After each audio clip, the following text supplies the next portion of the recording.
আসসালামু আলাইকুম এভরিওয়ান। নিহার শখের রান্নাঘরে সবাইকে স্বাগতম। আপনারা সবাই কেমন আছেন? আশা করি নিশ্চয়ই ভালো আছেন। আলহামদুলিল্লাহ, আমিও ভালো আছি। আজকে নতুন একটা রেসিপি নিয়ে হাজির হয়ে গেলাম। আজকের রেসিপি নারিকেল পিঠা। এই পিঠাটা অল্প সময়ে ঝটপট বানিয়ে ফেলা যায়। এটা বানাতে খুব সহজ, খেতেও কিন্তু খুব মজা। তাহলে চলুন আজকে পিঠা বানানো শুরু করি। প্রথমে একটা বাটি নিয়ে নিচ্ছি। মেজারমেন্ট কাপের 1 কাপ আটা দিয়ে দিচ্ছি। 1 কাপ নারিকেল কুড়ানো, দিয়ে দিচ্ছি 1 কাপ চিনি, দিচ্ছি স্বাদ মতন লবণ। সবগুলো উপকরণ আমি একটু মেখে নিব। এই যে সবগুলো উপকরণ আমি একটু মেখে নিয়েছি। এখানে দিয়ে দিচ্ছি একটা ডিম। ডিমটা দিয়ে আমি ভালো করে মেখে নিব। এখানে আমি একটুও পানি দিব না।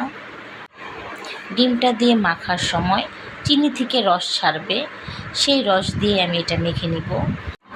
মাখার সময় এটা কিছুটা আঠালো হয়ে যায়, হাতের সাথে লেগে যায়, কিন্তু মাখতে মাখতে এক সময় ঠিক হয়ে যাবে।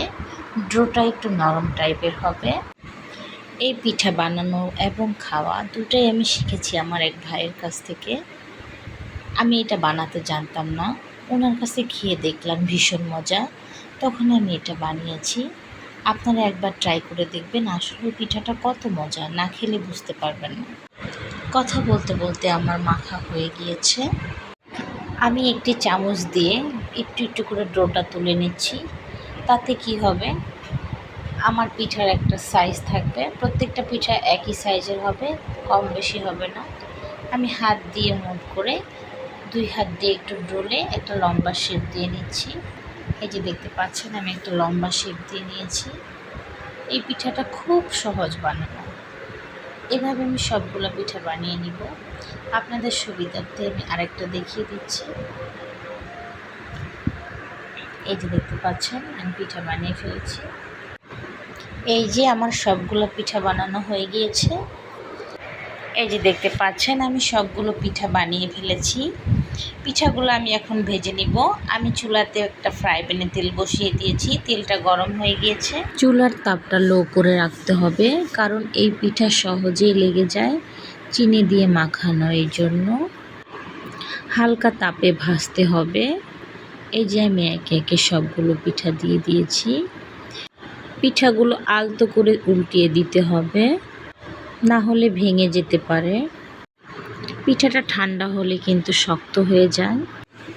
পিঠাটা দেখতে যেমনই হোক, খেতে কিন্তু অনেক মজা। এই যে পিঠাগুলো এখন আমি তুলে নিচ্ছি। পিঠাগুলো ভাজা হয়ে গিয়েছে।